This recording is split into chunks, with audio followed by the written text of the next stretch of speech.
안녕하세요. 사연에 빠지다의 DJ 민영입니다.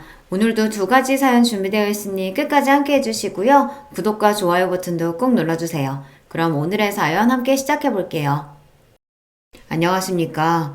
저는 한국석재 대표 김원득의 시다. 올해 나이 65 먹었고 평생토록 오석이라고 하는 충남 보령에서만 나는 특수한 암석을 가고 가는 일을 하고 있어요.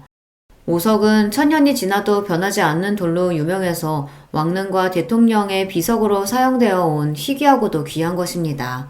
그 돌이 현재에는 내가 나고 자란 고장 마을 입구에서 유적지 현판에서 소중한 가족의 비석에 사용되어 흔히 볼 수 있죠. 지금은 저가의 중국산에 밀려 경쟁력을 많이 잃었지만 겉면에 흐르는 윤기, 색감부터 성분까지 세계 으뜸 가는 돌, 한국 오성의 명맥을 이어가고 있는 일을 하고 있다는 자부심을 갖고 있죠. 그렇다고 인정받는 기술자라기엔 남들 눈에 험하고 힘든 일하고 살아온 것이 또 내 인생이었습니다. 태어난 고향은 전라도인데 어쩌다가 보령에 와서 석공일을 하다 보니 그대로 눌러 살게 되었네요. 여기서 마을 이장님 소개로 만난 아내를 만나 애들 낳고 가정도 꾸렸고요. 내 일이 육체노동 치고도 극한으로 힘든 직종이다 보니 내 아내도 참 고됐을 겁니다. 이건 빤다고 빨아지지가 않네. 돌가루며 새하얗게 붙은 게 왜 옷에 그대로 붙어서 떨어지질 않네요. 돌 자르면서 치는 게 총알보다 빠른 속도로 튀니까. 그리고 토치로 암석 표면을 맨들맨들하게 만들다 보면 돌가루가 높은 온도로 마치 폭편만치처럼 튀지. 세상에 무서워라. 그래서 모자가 이렇게 벌집 모양으로 구멍이 숭숭 나는 거구만요. 아유, 무서워라. 당신은 그런 일 괜찮아요? 우리 마누라랑 새끼들 잘 먹고 살아주면 뭐 할만요. 일하다 보면 불로 오석 파편이 튀어 가끔 피부에도 달라붙어 타들어가곤 합니다. 그 파편으로 몸이며 몸 여기저기 엄청 따갑고 아픈데 아프다 표현 안 해도 알아서 내 몸 살펴가며 약 발라주고 우리 마누라가 그리 해줬어요. 힘들기는 해도 벌이는 괜찮아서 생활비도 넉넉히 갖다 주었는데 아내는 그 돈을 아끼고 아껴 썼습니다. 그리고 아낀 돈으로 동네에서 최고 멋진 3층짜리 단독 주택도 지어서 살고 상가 건물도 사고 애들 유학까지 다 뒷바라지 했어요. 그게 어찌 돈 벌어다 준 내 공이 다겠습니까? 이마만큼 잘 살게 된 것은 이런 아내의 덕분이라고 생각하고 표현 못해도 늘 고마워했습니다. 하지만 벌만큼 버는데도 전기요금 아낀다고 시장에서 팔고 남은 야채 한 포대 자루 얻었다고 자랑하며 1시간 넘게 일일이 다듬는 아내를 보며 안쓰러움이 들었죠. 다 내 식구 잘 먹이고 잘 살게 하겠다고 그 고생하는 건데 그리 궁상 떨지 말고 쓸 데 있으면 쓰고 돈 걱정 말고 삽시다. 당신이 이렇게 고생하며 돈 버는 거 누구보다 내가 잘하는데 어떻게 허투루 돈을 쓰겠어요. 이런 고마운 아내는 아들, 딸 하나씩 낳아 건강하게 잘 키워줬습니다.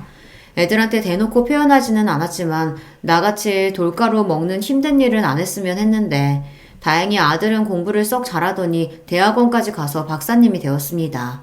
그리고 유명한 대기업에 들어가서 연구원으로 들어갔어요. 우리 딸은 스페인에 유학을 갔는데 거기 사람을 만나 국제 결혼해서 아예 눌러 살고 있습니다. 딸이 너무 그립지만 그래도 편지도 보내고 연락은 종종 해와요. 거기서 사위도 돈 잘 벌고 좋은 집에 살면서 손주도 하나 낳고 잘 살고 있는 것 같으니 이만하면 되었죠. 이렇게 말하면 뭐 부러울 것 없는 인생인가 보다 하시겠지만 이제부터 좀 들어주세요. 돈 아낀다고 고생해서 그런가 착한 내 아내는 약 10년 전 병을 얻었습니다. 내가 하는 일을 놓을 수가 없어서 아내가 아픈데도 바로 옆에서 병간호도 제대로 못 해줬어요. 대학생이던 딸과 간병인이 낮에 교대로 보고 나는 일 마치고 저녁에 아픈 아내를 보러 갔습니다. 그러면 아내는 내가 귀찮다고 얼굴 봤으니 집에 가라고 자꾸만 보내려고 하는 겁니다. 바쁜데 뭘 맨날 와서 봐요. 나 멀쩡한 얼굴 봤으니까 빨랑 집 가서 저녁이나 챙겨 먹어요. 경옥 아줌마한테 부탁한 반찬이랑 국 있으니까 국은 꼭 데워서 먹고요. 그래요. 내가 알아서 잘 먹을게. 평생 당신이 나 뒷바라지 해줬지 내가 뭐 해준 게 있나. 이럴 때는 남편한테 조금만 심부름이라도 시켜줘. 나 뭐 할 거 없을까? 됐어요. 평생 무거운 돌 갖고 씨름하는 양반이 이런 간병을 어떻게 해요? 선영이랑 간병인 아줌마가 잘 해주고 있으니까 걱정 마시고 매일 오지 좀 마요. 그리고 나 없다고 혈압약 빼먹거나 화상 바르는 연고 잊지 말고, 응? 자기 몸 아픈데 내 약이며 밥이나 걱정하는 아내가 측은했습니다. 그때는요, 근방서 제일 비싼 병원에서 잘 치료받으면 금방 낫고 집에 돌아올 줄 알았습니다. 근데 그게 아니었다란 말입니다.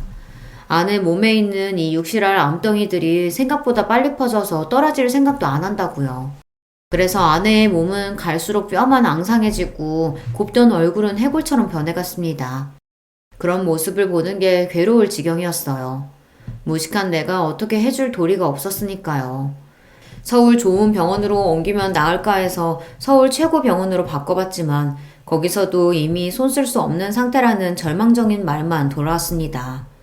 결국 아내는 암 선고받고 2년도 못 살다가 곁을 떠나고 말았습니다. 순진하고 예쁜 나이에 나한테 시집와서 호강도 제대로 시켜주지 못하고 고생만 하다가 그 젊은 나이에 갔으니 얼마나 그 인생이 원통합니까? 아들은 회사 다닌다고 타지에 나가 살고 또 아내 떠나보낸 뒤 이듬해 딸마저 스페인으로 유학을 가버렸으니 난 정말 혼자 남았어요. 아내 없이 혼자 어찌 살아가나 막막하고 두려웠는데 산 사람은 또 산다고 그냥 사라지대요. 내가 재산이 많다고 동네에 소문이 자자하니까 호랍이 된 나도 선자리가 들어오긴 했었습니다. 평생 남자들끼리 부대끼며 힘쓰고 몸쓰는 일만 하던 나 같은 놈이 여자랑 연애하고 그런 낯간지러운 행위는 잘 못하겠어요. 돌이나 깎던 놈이 여자를 만날 줄도 모르고 환심을 살 줄도 모르니 선자리 다 고사했습니다. 애들이 어려 엄마가 필요한 나이라면 모를까. 아들, 딸 대학 졸업하고 다들 뿔뿔이 독립해서 사는데 뭐 꼭 재혼을 해야 하나 싶었고요. 그렇게 호라비로 살아간 세월이 벌써 8년이 흘러버렸네요. 그 사이 자식들 다 시집 장가 보내고 뭐 죽는 날까지 이렇게 살다 가겠구나 싶었는데 그런데 이게 웬일입니까? 나 같은 놈에게도 아주고처럼 어여쁘고 말씨도 우아한 그런 여자가 짠하고 나타난 것입니다. 무슨 날도 아닌데 며느리랑 손주랑 같이 날 보러 내려왔습니다. 맛있는 점심 사달라기에 읍내에 있는 좋은 고깃집에 데려가서 식사하고 있었죠. 그때 며느리가 이모! 하고 누군가를 무척 반가워하는 것 아닙니까? 이모, 어떻게 여기서 만나요? 잘 지내셨어요?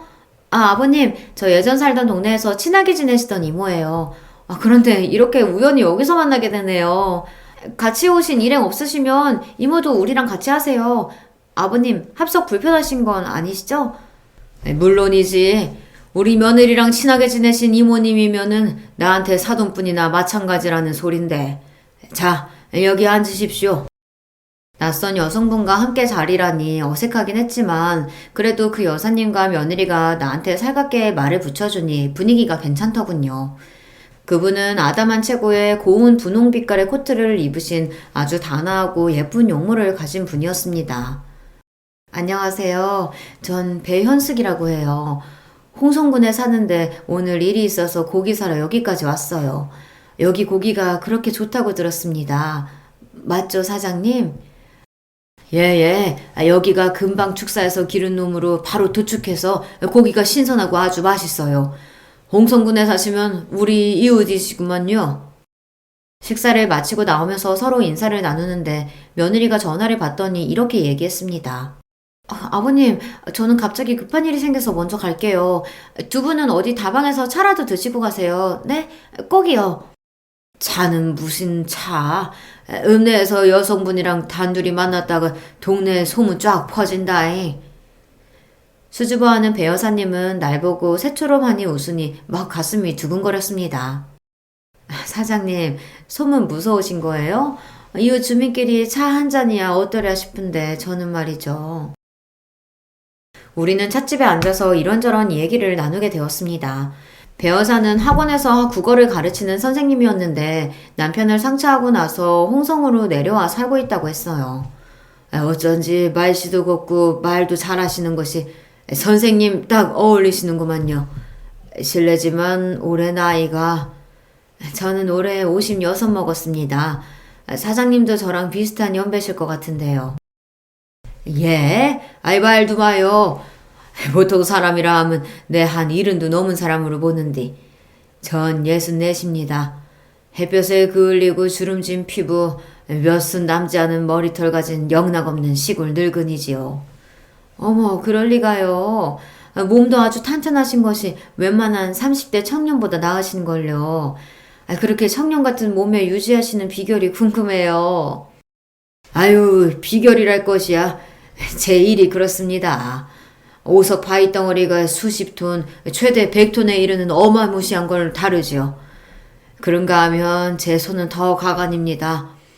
여기 이 중지손가락이랑 여기 좀 보세요. 20년 전 운반 작업 중에 내려앉은 40톤 오석에 끼어서 여기 가운데 뼈가 바스라졌어요. 치료받고 나니 이렇게 뼈 없이 살점들로 채워지더군요. 움푹 패인 상처와 붉먹은 돌가루로 난 화상 자국이 이 사람 손이라고 볼 수 없죠. 이런 손이다 보니 내 그래서 여간에서는 악수도 잘 안 해요. 그런데 배어사가 그런 제 오른손을 가져다가 아이처럼 여기저기 보면서 아이 참 아프셨겠다라며 제 손을 살살 만지는 겁니다. 뜻밖의 상황에 심장이 쿵 내려앉은 듯이 놀라 얼어붙었어요. 그런 내 모습을 보던 배어사는 사장님 귀여우시다 라며 배를 잡고 웃었습니다. 그날부터 일을 할 때에도 밥을 먹을 때에도 배어사가 생각났어요. 뽀얀 피부에 특히 웃을 때 눈이 반달을 얹은 그 고운 얼굴이 아른거렸습니다. 그럴 때면 머리를 세차게 흔들며 나 자신을 홍군형 냈습니다. 에이, 주책맞게 왜 이러는 거냐? 선생아돈 많이 배우고 예쁜 도시 여자야. 나 같은 것이 언감생신. 정신이나 차려라 이놈아. 근데 처음 만난 지 3일이 지나고 배우사에게서 전화가 왔습니다. 사장님, 저 운전이 너무 무섭고 서투른데 좀 가르쳐 주실래요? 그 이야기를 듣는데 처음엔 제 귀를 의심하고 말았습니다. 설마 그냥 운전 가르쳐줄 사람이 필요한 걸 거야 하며 주책맞게 오르는 남자의 마음을 억누르고 친절하게 운전을 가르쳐주러 다녔습니다. 배어사를 만나서 운전하는 거 도와주고 그러면서 근처 저수지도 한 바퀴 휘 돌고 밥도 먹고 차도 마시면서 진짜 데이트 같은 것을 하고 있더라고요. 그냥 똑같은 밥 먹고 똑같은 집에서 자던 내 인생은 봄에 피어나는 새싹처럼 활기가 돌기 시작했습니다. 사랑과 재채기는 감출 수 없다나 그런 말이 있잖아요. 요즘 내가 재미나게 사는 것 같다고 자꾸만 일하다 외출 나가니 같이 일하는 직원들은 물론 주변 사람들이 슬슬 눈치채기 시작했습니다. 좋은 오석 자르고 남은 것들을 건축용 자재 만들 요량으로 정과 망치 들고 앉아 모서리를 툭툭 깎아내고 있는데 문득 그런 생각이 듭니다. 아, 이렇게 신나는 인생이 또 있던가. 나도 이제 남은 세월 배어사와 함께하고 싶다. 그때 저쪽 작업장에 있던 석공들이 들뜬 목소리로 날 불렀습니다. 사장님, 손님 오셨슈. 빨리 와요. 일어나서 옷에 묻은 돌먼지를 털고 있는데 제 눈에 들어온 것은 이 작업장에 어울리지 않는 고운 모습을 한 여인, 바로 배여사가 와 있던 거죠. 허둥지둥 급하게 배여사에게 달려갔습니다. 아니, 배여사님이 여기 누추한 데까지 어쩐 일이셔요? 한참 더우신데 수박 좀 드시라고 새참 좀 싸왔어요. 여기 직원분들 모두 오셔서 잠시 들고 일하세요. 배어사는 무겁게 이고 온 수박이랑 참외랑 일회용 접시에 몇 덩이씩 담아 석공들에게 나눠주었습니다. 그걸 받아드는 직원들은 사내만 가득했던 곳에 여자분이 오시니 어리둥절도 하고 몇몇 녀석은 나를 보며 휘죽 웃는 것이 아닙니까? 아유, 수박 참 시원하고 달다. 그런데 누구셔요? 사장님 소개부터 하시는 것이 예의 아니어요? 여기 우리 며느리랑 친한 이모분이셔. 옆에 홍성에 사시는. 배우사님, 저 이리로 오십시오. 겸연쩍게 웃으며 직원들에게 소개하고 후다닥 배우사를 데리고 사무실로 모시고 갔습니다. 여기가 시원해요. 작업장은 뜨거운 토치에 기계들이 위험하고 또 덥습니다. 어쩐 일로 저 일하는 곳까지 연락도 없이 왔어요? 사장님이 일하시는 곳이 궁금해서요. 그런데 사장님은 제가 와서 싫으신가 보다. 나는 토끼 눈이 돼서 두 손을 내밀고 세차게 적었습니다. 아유, 그럴 리가요. 아니요. 너무 뜻밖이라 놀라서 그렇지. 참 좋고 고마운 마음이에요. 배여사는 싸운 과일과 냉커피를 하나하나 나 먹으라고 내밀어주며 살뜰히 챙겨주었습니다. 이런 보살핌, 그것도 싸싸한 여자의 손길이 얼마만인지 내심 울컥했죠. 그리고 이어지는 배여사의 말에 내 온 마음은 껌뻑 넘어갔습니다. 사장님 매번 오성 얘기하시잖아요. 오석을 제일 사랑하고 그 일에도 자부심 많으신 분인데 그런 분이 어떤 곳에서 어떻게 일하시는지 너무 궁금했죠. 이제 와서 보니 사장님은 제 생각보다 훨씬 더 존경스러운 분이세요. 배여사만큼 대학 졸업한 교사인 양반이 나처럼 천한 일 하는 사람을 축혀 세워주니 몸둘 바 몰랐습니다. 그런 만큼 내 일을 인정해주는 것 같아서 눈물이 핑 도는 기분이었죠.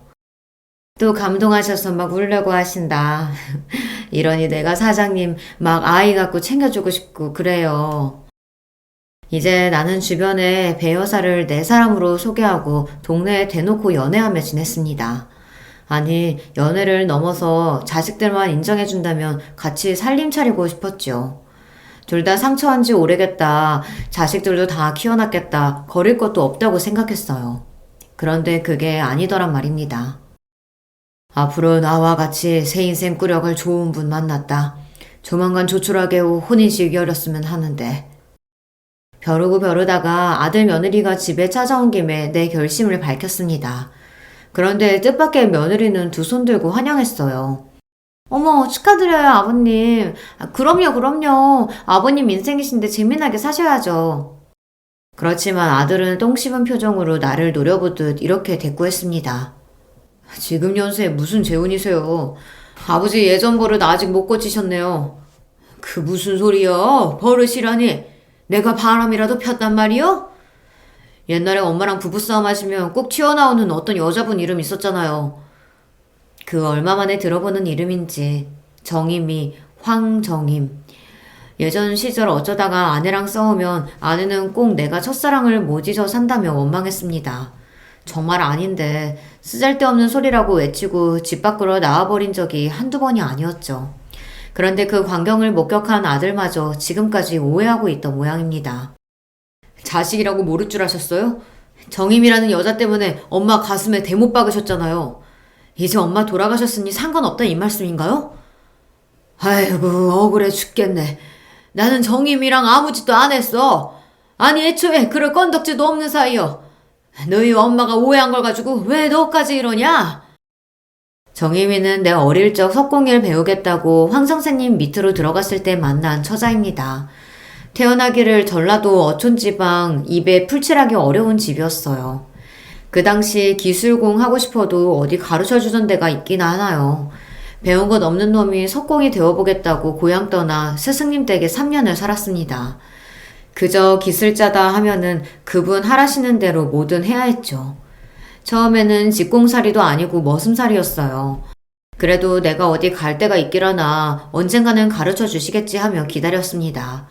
군말 없이 시키는 일 하며 사니 작업할 때 불러서 허드렛 일, 석공일, 작은 일부터 시켰어요. 그 당시 이런 수업은 정말 인품 좋은 스승님 만나지 않고서야 그 기술을 온전히 받아내기란 언감생심이었죠. 인색한 황 선생님 어깨너머로 석공 기술이나 돌아가는 과정들을 스스로 터득해야 했어요. 한편 정희미는 그 황 선생님 슬하의 외동딸이었습니다. 아버지랑 고등학교 다니는 딸, 둘만 마을에서 떨어진 외딴 집에서 사는지 그 사연이 궁금했지만 끝내 그 가족사는 모르네요. 긴 생머리를 따은 머리, 까만 교복에 새하얀 양말과 검정 구두를 신고 등굣길에 나서는 정희미를 보면 마음이 참 설렜었죠. 하지만 제 처지에 그 마음을 어떻게 내비칠 수 있었겠습니까? 같은 지붕 아래 살며 정희미는 처음에는 집 머슴으로 다음에는 동네 오라비쯤으로 날 대했었는데 어느새 나와 같은 마음을 품고 있었습니다. 어느 날인가부터 정희미는 가방에서 뭘 꺼내서 나한테 내미는 겁니다. 하루는 삶은 감자, 하루는 주먹밥을 주며 나 버스 정류장까지 데려다줘. 내가 정희미 부탁을 어떻게 거절할 수 있겠어요. 정희미가 학교 오갈 때마다 우린 같이 걸어갔습니다. 행복한 시간도 잠시 길에 다니다 보니 스승님 눈에 영락없이 데이트하는 사람처럼 보였나 봐요. 니깎게 감히 누구 여식한테 다른 맘을 품냐? 스승님의 부르령과 더불어 작업장 쇠파이프로 흠씬 두들겨 맞고 광에 갇혔습니다. 가둬놓고 밥도 물도 안 주고 있으려니 날 진짜 굶겨 죽이려나 보다 하고 무서웠어요. 깊은 새벽 무슨 연유인지 빼꼼히 열린 광문 틈으로 나와 그대로 달려 주랭랑을 쳤습니다. 많은 세월이 지나고 거기 그곳에서 정희미와 스승님은 잘 사시는가 한 번씩 궁금했지만 그렇다고 그 여인을 만났다거나 부정한 일을 생각한 적은 없습니다. 그런데 저승간 아내는 물론이고 아들까지 저리 오해하니 답답하죠. 하지만 배 여사의 경우는 다릅니다. 홀로 이만큼 살아왔으면 이제 내가 좋아하는 여자 만나도 되지 않겠나 싶어요. 아들의 반대가 있었지만 난 배 여사와 계속 만나왔습니다. 그 착하고 아름다운 여인을 점점 깊이 사랑하게 되었어요. 그러고 보니 늘 배 여사에게 받기만 해봤지 내가 제대로 된 선물 하나 못 해줬네. 뭐 갖고 싶은 거 있는가? 수줍은 듯 배시시 웃는 배 여사는 생각해볼게요 말만 하고 뭐 요구하지도 않아요. 사람 애간장 녹일 만큼 말은 또 어찌나 예쁘게 하고 늘 나를 챙겨주는 그 마음이 고마워서 무슨 선물이 없을까 고민하다가 며느리에게 물어봤습니다. 며느리는 여자들 목이나 귀에 하는 진주 세트나 금부치가 좋을 것 같다고 해서 서울 종로까지 가서 배어사 선물을 샀지요. 오랜만에 서울 온 김에 손주 녀석이나 보러 갈까 해서 아들 사는 집 앞 슈퍼에서 뭐 사들고 갈 걸 고르고 있었어요. 그런데 익숙한 목소리가 들려왔습니다. 이모, 이제 우리의 계획이 결실을 맺어간다. 시부가 청혼할 기세인가 봐. 글쎄 나한테 여자한테 뭐 좋은 선물 없겠냐고 물어보시더라고. 원래 잘하던 거니까 실수 없게 잘할 수 있지? 그 노인의 재산 다 뜯어낼 때까지는 정체 잘 숨기고 더 구워 삶으란 말이야. 알겠죠? 이건 분명 나를 놓고 배여사와 며느리 둘이서 꾸민 더러운 가짜 연극판이었던 것입니다. 소름 돋는 사실을 알고 나서 몇 날 며칠 괴로움에 몸부림 쳤는가 모르겠어요. 그리고 난 아주 어둡고 무시무시한 계획을 세우고 실행하기 위해 나섰습니다. 외로운 호라비 마음 이용해서 재산 뜯어내려고 드는 저 꽃뱀년들을 내가 박살내버리고 말 거다. 휘잉 바람이 세차게 부는 이곳은 오석 채석장입니다. 머리가 깨질 것 같네. 근데 여긴 어디야? 이렇게 춥고 바람이 부는데 내가 누워있던 걸까? 어머, 여기 10m는 좋게 되나봐. 무서워. 아유, 기집애야 조용히 좀 해. 잠을 잘 수가 어머, 이게 뭐래? 여기 어디야? 윤희야, 우리 왜 이런 곳에 있는 거니? 두 여자는 뜻밖의 상황에 어찌할 바를 모르고 무섭다고 아우성이었습니다. 네, 저는 그 사기꾼들을 굴착기 버킷에 태우고 상공 5m 위에 그들을 떠 올려놓고 있었던 것입니다. 숙녀분들, 거기서 그렇게 흥분하고 있다가는 굴착기 밖으로 떨어집니다. 그럼 5m 아래로 떨어질 텐데 어디 하나 부러지지 않겠어요? 나는 굴착기 조정석에서 그들을 향해 이렇게 소리쳤어요. 아버님이 우리 여기 둔 거예요? 도대체 왜요? 빨리 내려주세요. 좋은 말 할 때 내려주시라고요. 그 이해를 정녕 몰라서 묻냐? 사기꾼 너희들이 더 잘할 것이 아니냐? 내 당신들 비석만큼은 A급 5석 제일 좋은 놈으로 해줄 테니까 죗값 받고 가시게들. 난 레버를 당겨 그들이 타고 있는 버킷 각도를 변경했습니다. 버킷에서 떨어질 듯한 두려움을 느낀 그들은 버킷 안쪽으로 다급히 숨었습니다. 잘못했어요. 내가 잘못했으니까 노형 풀어주세요. 사장님 이렇게까지 하실 분 아니잖아요. 배어사는 눈물을 흘리며 두 손 모아 싹싹 빌며 나에게 용서를 구했습니다. 하지만 며느리는 핏발 가득 선 눈으로 날 매섭게 노려보며 소리쳤어요. 아버님 손주요. 아버님이 이러시는 걸 지연이가 알면 어떻게 될까요? 아버님 성격에 그 죄책감 안고는 못 사세요. 안 그래요? 그 말을 들으니 아들, 손주 얼굴이 그려졌습니다. 내가 이성을 잃고 지금 무슨 짓을 하고 있는 건지 정신이 퍼뜩 들었습니다. 마음 같아서는 이들을 채석장에서 아예 어떻게 해버리고 싶었지만 끝까지 갈 용기가 없다는 걸 깨닫고 말았지요. 결국 굴착기 버킷을 땅에 내려서 그들을 보내주기로 했습니다. 발이 지면에 닿자마자 그 두 여인은 혼비백산해서 도망쳐버렸고요. 그들을 바라보며 나는 굴착기 조종석을 떠나지 못하고 들고 있던 막걸리를 마셨습니다. 밤하늘에 수놓아진 별에 대고 사는 것이 왜 이렇게 쓰고 아픕니까? 더 살면 얼마나 더 험한 꼴을 당할라나요? 이렇게 엄마 생각하며 울었어요. 경찰한테 끌려갈 각오로 집에 돌아와 기다렸지만 여러 날이 지나도록 조용했습니다. 며느리랑 배 여사가 내가 벌인 짓을 경찰에 신고라도 할 줄 알았는데 다른 가족들도 모두 채석장에서의 일을 모르는 눈치더군요. 저들이 해온 일이 발각당할까 봐서 다른 사람에게 말 못하고 감췄구만. 나도 이 일을 덮고 넘어가려고 했어요. 처음에는 말입니다. 그저 하던 석공일이나 하면서 밤에는 괴로운 심정 잊고 싶어서 술만 마셔대고 그렇게 살았어요. 그러던 어느 날 우리 석재 작업장에 배 여사가 나타났습니다. 싸들고 온 김밥이랑 어묵탕을 직원들에게 나눠주고 삼삼오오 모여 새참하며 재미나게 이야기를 하고 있더군요. 아무렇지 않은 듯 날 찾아온 그 여자가 기막히고 분했습니다. 저기, 나 좀 봅시다. 작업장 후미진 곳에 데려가서 배 여사에게 따져 물었습니다. 날 바보 등신 같은 놈으로 아슈? 당신이 어떤 여편네인지 다 까발려진 마당에 왜 날 찾아온 거요? 얼마나 배신감 느끼셨을지 나도 알아요. 그날은 너무 무시무시하고 떨려서 당신께 사과도 제대로 못했어요. 진심으로 미안하게 생각합니다. 여자 혼자 딸 키우면서 산다는 게 이렇게 남들 등쳐먹는 팔자라 이 모양 이 꼴이 되었지만요.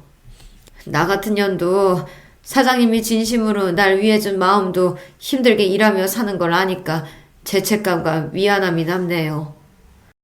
빗발선 눈으로 째려보는 내 얼굴도 똑바로 못 쳐다보고 배 여사는 고개를 숙이고 있었어요. 그 여인의 속눈썹이 파르르 떨리는 것이 보였습니다. 그리고요, 우리가 아무리 밉더라도 나한테만 화풀이해요. 지연 엄마는 며느리는 그냥 두시죠. 싫다면 난 아직 어떤 결정도 내리지 않았거든. 지금 내가 가만히 있는 이유는 우리 아들하고 손주가 겪을 충격 때문에 어떻게 할지 고심하느라 결심이 안 섰기 때문이라고. 사장님은 복수 같은 더러운 칼 쥘 사람 아니라는 거 내가 압니다. 그리고 제발 부탁인데 아들에게는 이 일 비밀로 해주세요. 며느리 그 애만큼은 그냥 지금처럼 그렇게 살게 두십시오. 그래서 날 보고 뭘 어쩌란 말이오. 당신이 보이면 속에서 천불나고 마음 어려워지니까 빨랑 가시오. 썩 꺼지란 말이오. 여기에 얼씬도 하지 말고. 사과하러 온 배 여사에게 난 있는 대로 역정을 내고 일하러 돌아갔습니다. 그 여자 얼굴 보니 화가 나서 그런가 그날따라 작업이 순탄하지 않았어요. 오석은 그 어떤 암석보다 단단해서 1톤짜리 초대형 다이아몬드 톱날로 절삭해야 하는데 톱날이 무뎌진 것을 발견했습니다. 보통 그 무거운 것을 지게차를 이용해서 교체 작업을 하는데 기우뚱하던 바퀴가 통째로 나를 덮치고 말았습니다. 그 아찔한 사고 끝에 내 몸은 구급차에 실려 병원에 가고 말았죠. 병원 의사 말로 천만다행으로 큰 절단은 없었지만 골절과 내장기관 손상 등을 더 검사해봐야 한다고 해서 입원했습니다. 한국석재 직원 연락을 받고 아들 가족은 불이 나게 내가 입원한 병원으로 달려왔어요. 요즘 참 착잡한 일이 많았는데 아들을 보니 안심이 되고 마음이 좋았습니다. 아버지고 사나이가 그런 티를 낼 수가 있간데요. 괜히 퉁명스레 별일 아닌디 바쁜 회사 두고 여기까지 왔냐? 별일이 아니긴요. 아버지 지금 상태 좀 보시라고요. 혼자 계시는 분이 간병은 또 어떻게 해야 될지. 간병인 내가 알아볼게요. 그리고 내가 병원에 자주 와보고요. 채석장 사건 이후 처음 만난 며느리는 나를 대하기 불편해했고 나 역시 같았지만 우리 둘 다 짐짓 모르는 척 평소처럼 굴었습니다. 그때였습니다. 내가 사장님 간병할 겁니다. 병실문을 열고 배 여사가 나타난 것입니다. 헐떡대는 숨을 진정하고 소목으로 눈물을 훔치고서 말이죠. 여기를 어떻게... 이모가 왜 온 거예요? 거기 있는 그 누구보다 며느리가 놀라고 당황하며 배 여사를 바라보니 아들이 의아했습니다. 이모라고? 당신한테 이런 이모님이 있는 줄은 처음 알았는데. 처음 뵙겠습니다. 윤희 남편 되는 사람입니다. 배우사를 처음 봤다던 아들은 인사를 했고 배우사는 아들을 흐뭇하게 바라보며 맞인사를 했습니다.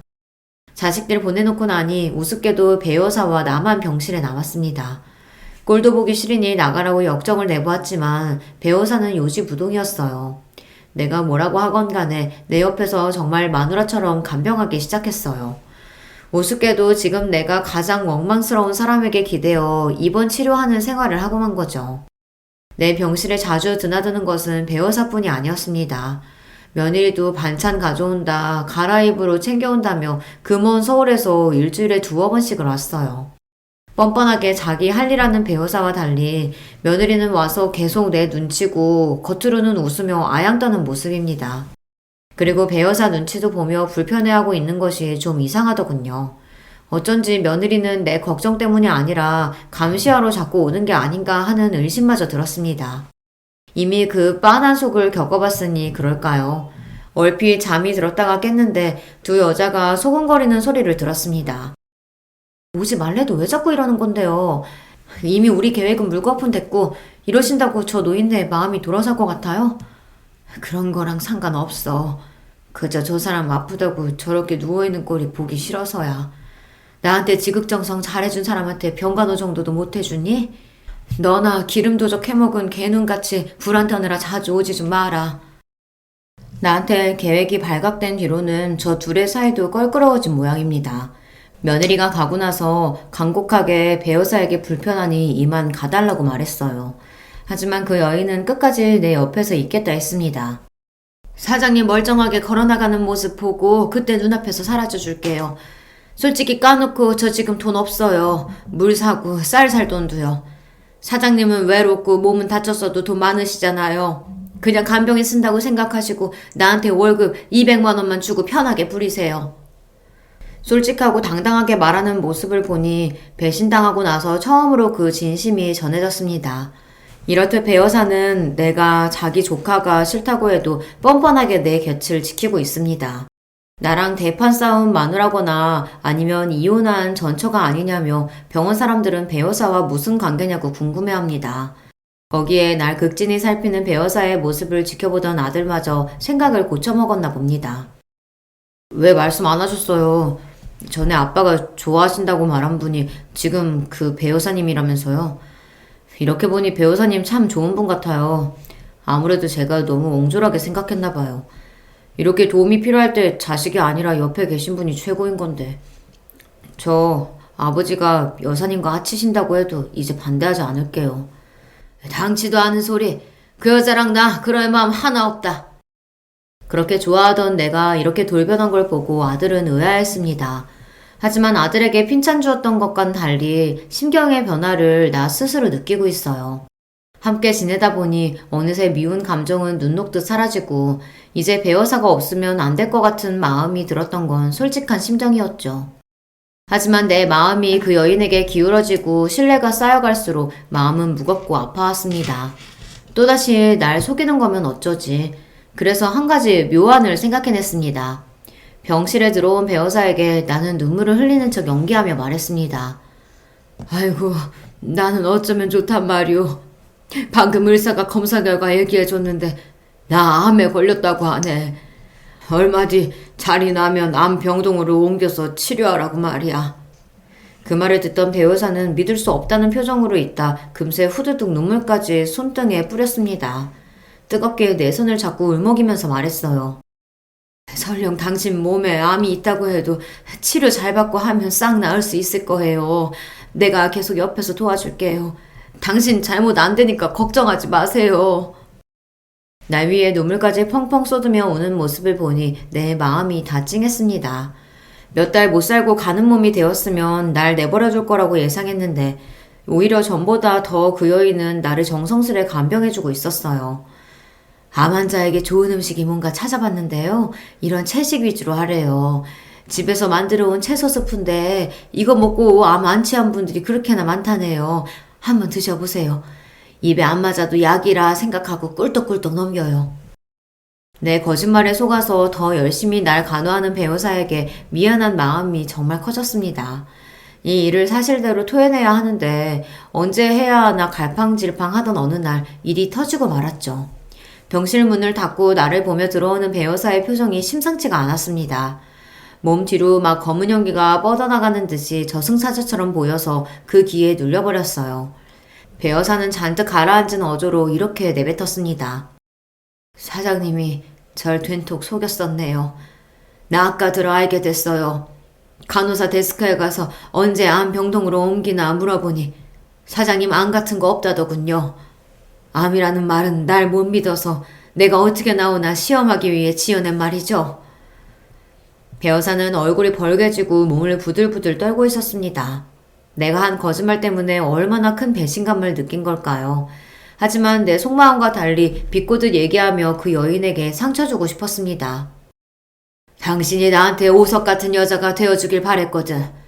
하지만 며느리랑 짜고 내 돈 먹을 생각에 의도적으로 접근했던 걸 알고서 이 여자는 불량 암석이구나. 간판으로도 못 쓰는 그런 돌이구나 했는데 그래놓고 이제 와서 자꾸만 잘해주니 헷갈리잖아. 또 한번 사람 상처 주지 말고 어디 한번 솔직하게 말해봐. 응? 그러면 내가 고생한 값 쳐서 한 1억 떼줄게요. 그래요. 나는 돈밖에 모르고 사는 벌레였어요. 그래도 그 많은 사장님 돈은요. 나중에 죽고 나서 아들네한테 넘겨줘요. 나한테는 그저 간변 월급이나 떼먹지 말고 주시면 됩니다. 나 배어숙이 인생도 참 박복하기도 하지. 이제 좀 정착해서 착하게 살아볼라 했는데 하늘이 도와주질 않네요.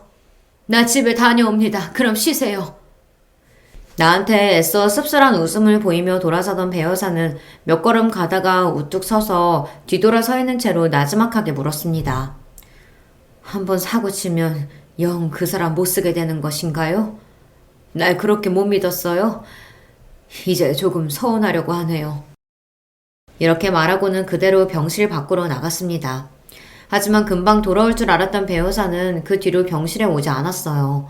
배 여사의 빈자리는 아들이 고용한 간병인 아줌마로 빨리 대신해서 날 도왔지만 그게 불편하기만 했어요. 간병이라는 것이 환자의 마음을 하나하나 살피고 눈치껏 하는 것이다 보니 배 여사가 있을 때만큼 편하지 않았습니다. 3일이 지나도 모습을 드러내지 않으니 그제야 알 수 있었습니다. 배 여사는 돌아오지 않겠구나. 심장이 툭 내려앉은 듯 불안하고 속이 쓰려왔습니다. 그러고 있는데 내 옆 병실을 쓰는 형님이 물었어요. 김 사장, 그 배 여사인가 하는 분은 이제 안 오는 것이요? 아무리 물어도 입을 다무니까 내가 둘이 어떤 관계인지 잘은 몰라도 그만 용서해줘.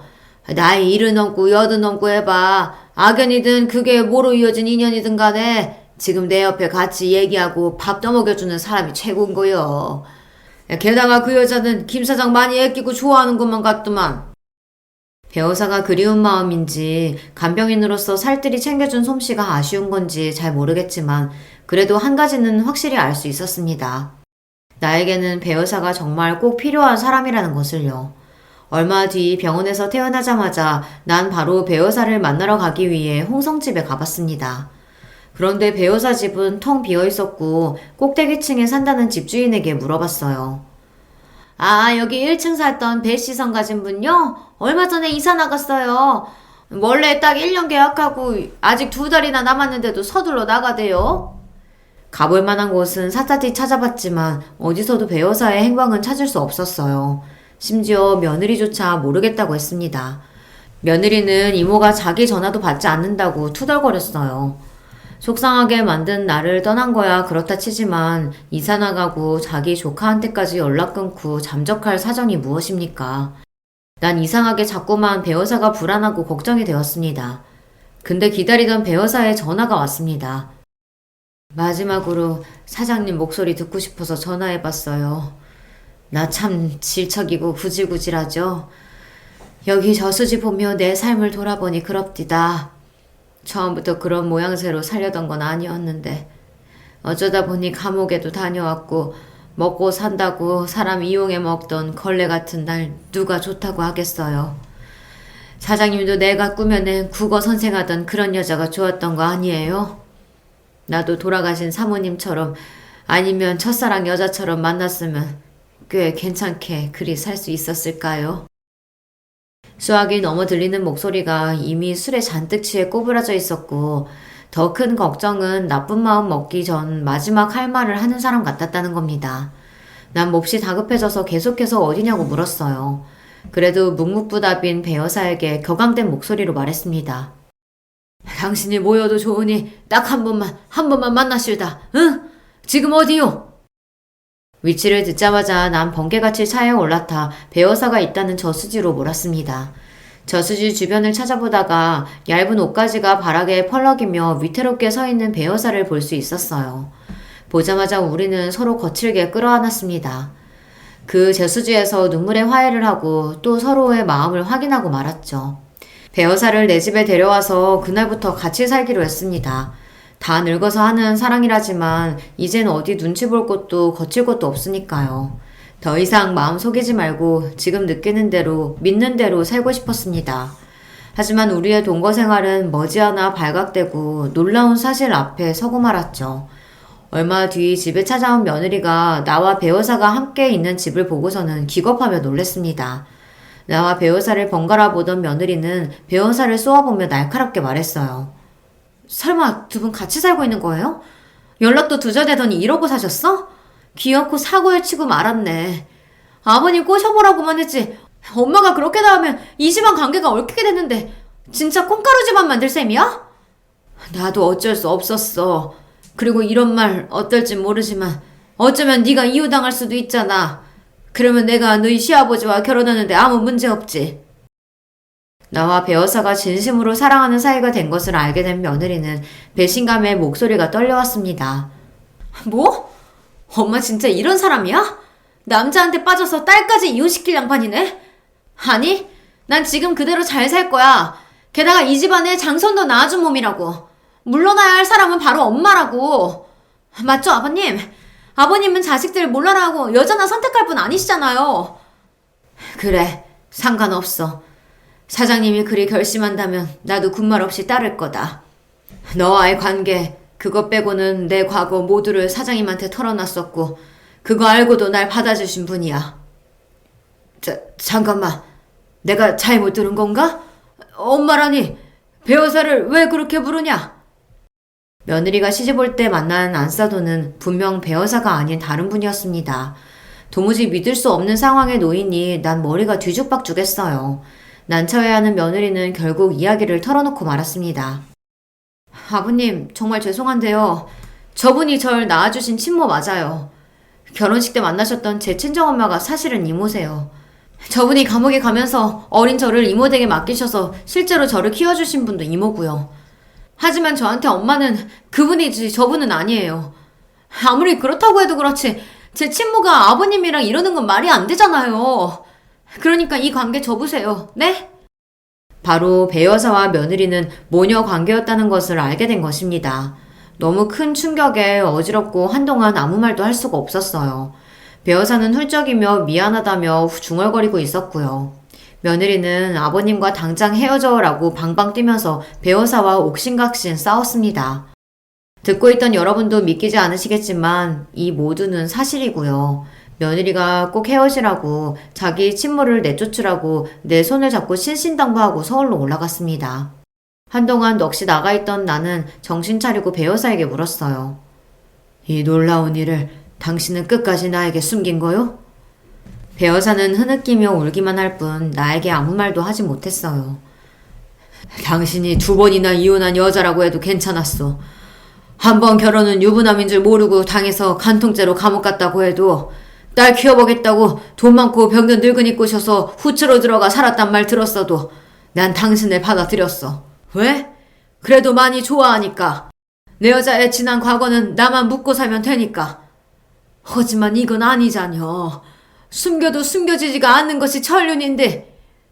내내 죄인처럼 땅에 얼굴을 묻고 있던 배 여사는 얼굴을 들고 나를 처음 쳐다봤어요. 말했다시피 나는 당신에게 뭐라 주장할 수가 없어요. 그러니까 사장님이 정해주셔요. 나가라면 바로 짐 싸서 나가고 어디 모르는 곳에 꽁꽁 숨어 살게요. 있으라고 하면 여기 같이 살 거예요. 나는 어째야 하는지 말해주셔 봐요. 내가 같이 살자 하면 살겠다고? 그럼 며느리는 어찌 볼 생각이요? 그 애가 난처해져도 상관없다는 말인가? 그래서 내가 죽으려고 했어요. 나 같은 것만 세상에서 없어지면 내 딸도 살고 당신도 이런 비밀 따위 모르고 살았을 텐데 말입니다. 그딴 소리 하지 마요. 아무리 그래도 사람이 어찌 제 목숨을 스스로 끊는단 말이오. 죽어서도 성물 못하고 구천 떠들고 싶소? 이 충격적인 사실을 알고 난 뒤에도 한동안 배여사와 한 집에 살았습니다. 이 집에서 나가면 어디 갈 곳도 없는 처지에 돈도 없는 짠한 사람이니까요. 하지만 같이 산다고 한들 이전처럼 서로를 대할 수는 없었죠. 난 하숙생처럼 집에서 잠만 자고 일하러 가서 일 끝나고도 밖에서 시간을 보내다가 밤 늦게 집에 돌아왔습니다. 이러지도 저러지도 못하는 나는 정말 등신 같은 놈이었습니다. 장대비 세차게 내리던 어느 날 배여사는 호련히 사라지고 말았어요. 결정도 내리지 못하는 나를 보며 그 여인은 얼마나 괴로웠을지 나에게 어떤 원망도 하지 않고 떠나간 그 여인에게 미안합니다. 떠나고 난 여인의 빈자리는 어찌나 크던지요. 배여사와 같이 살지도 못하고 그렇다고 이 여자를 마음에서 떠나보낼 수도 없는 그런 지경에 와 있는 것입니다. 저승에 먼저 가 있는 진욱이 엄마가 날 미친놈이라고 욕해도 어쩔 수 없지만 말이죠. 한 번씩 배여사가 어디에서 어찌 지내고 있는지 궁금했지만 끝내 연락 한 통 보내지 않았습니다. 죽지 못해 그렇게 살다가 추석을 맞이했어요. 명절인데 어쩐 일인지 며느리는 빠지고 아들과 손주만 내려왔습니다. 먼저 간 아내의 제사를 지내고 아들이랑 둘이 막걸리를 하며 얘기했어요. 요즘 집사람이랑 사이가 좀 그래요. 애도 잘 안 챙기고 밖으로만 놔두는 것 같고 부부 생활이 이렇게 힘든 거였어요. 우리 엄마 아들 기대하고 결혼한 내가 멍청한 거였나 봐요. 정확히 며느리가 무슨 잘못을 했느냐고 물었지만 시시콜콜 그런 이야기를 아버지에게 털어놓는 여성은 아니고 그저 막걸리만 들이켰습니다. 같이 마시다가 하마터면 나도 며느리가 내게 했던 짓 어쩌면 네가 아는 그런 여자가 아닐 수도 있다는 폭로를 할 뻔했어요. 며느리의 제 험을 덮어주었으면 그만큼 가정 잘 지키고 제 본분 다 해주었으면 좋겠는 마음인데 그 애가 참 원망스럽네요. 호라비로 살아왔던 내 삶은 변함이 없지만 마음은 대폭구멍이 뚫린 듯 더 휑하고 시립니다. 글을 쓰는 지금도 내가 얼마나 배여사를 그리워하고 있는지 뼈저리게 느끼고 있어요. 여기에는 다양한 인생 경험을 하신 분들이 많다고 들었습니다. 그렇다면 고민하는 저에게 한마디 건네주시겠습니까? 복잡한 사랑, 여기에서 멈추는 것이 맞을까요? 아니면 마음 가는 대로 그 여인을 잡을까요? 20대 청춘도 아니고 다 늙어서 이러고 있는 제가 민망스럽지만 이렇게 여러분께 조언을 간청해드립니다. 이제 저는 오석을 다듬으러 가봐야겠습니다. 삐뚤빼뚤한 글씨를 컴퓨터에 치고 다듬어준 성진이와 별것 없는 제 글을 봐주신 여러분에게 감사의 인사를 머리 숙여 드립니다. 그럼 안녕히 계십시오. 안녕하세요. 결혼한 지 3년 된 주부입니다. 저는 저의 인생만 억울하고 화나는 일이 가득한 줄 알았는데 이 채널에 올라오는 수많은 사연을 접하고 보니 세상에는 참 억울하고 슬픈 일 당하는 사람이 많구나 하는 생각이 들었습니다. 그래서 모두 함께 힘내자는 차원에서 저도 용기 있게 저의 이야기를 한번 해보려고 합니다. 남편과 저는 아주 질긴 인연으로 얽혀 있습니다. 저희가 처음 만난 것은 같은 과 선후배로였습니다. 신입생 오리엔테이션이 있던 날 밤 신입생 환영의 의미로 선배들이 무대에 나와서 아이돌 춤을 추는 순서가 있었는데요. 그 무대에 섰던 그 사람을 처음 본 순간을 아직도 잊지 못합니다. 무대의 화려한 조명을 받으며 멋지게 춤을 추는 그 사람의 모습에 저는 정말 첫눈에 반해버렸습니다. 잘생긴 외모에 훤칠한 키, 관객을 의식하며 한 번씩 날리는 윙크까지 저는 한순간에 그 사람에게 매료되어 버렸습니다. 이후로 복학생이었던 그 사람과 수업 하나를 같이 듣게 되었는데 공교롭게도 같은 조별과제 일원으로 편성이 되면서 급속도로 가까워졌습니다. 제가 첫눈에 그 사람에게 반했던 것처럼 그 사람도 제게 첫눈에 반했다고 하더군요. 그리고 얼마 지나지 않아 저희는 정식으로 사귀게 되었습니다. 그렇게 시작한 제 첫 연애는 순탄치 않았습니다. 처음 한두 달은 정말 구름 위를 걷는 것만 같이 행복했습니다. 하지만 그 이후로부터는 지옥이 시작되었습니다. 그 사람은 술만 먹으면 연락이 잘 되지 않았고 주변에 친한 여학생들도 너무 많았습니다. 행여라도 그 친한 여학생들과 함께하는 술자리에서 연락이 되지 않는 날에는 정말 정신병에 걸릴 것만 같았습니다. 아니나 다를까 다른 여학생의 자취방에서 다음날 아침 나오는 것을 목격했을 때는 정말 손이 덜덜 떨리고 다리가 후들거려 그 자리에 주저앉았습니다. 미애야, 여긴 어떻게? 오빠 어떻게 나한테 이럴 수가 있어? 어떻게 나한테? 저는 함께했던 여학생의 머리끄댕이를 잡아 뽑아버리고 싶은 심정이었으나 막상 그 상황이 되니 온몸에 아무런 힘이 들어가지 않더군요. 그렇게 뒤도 안 돌아보고 집에 돌아와 끄끄거리며 밤새 울었습니다. 그런데 다음날 그 사람이 제 자취방에 찾아왔더군요.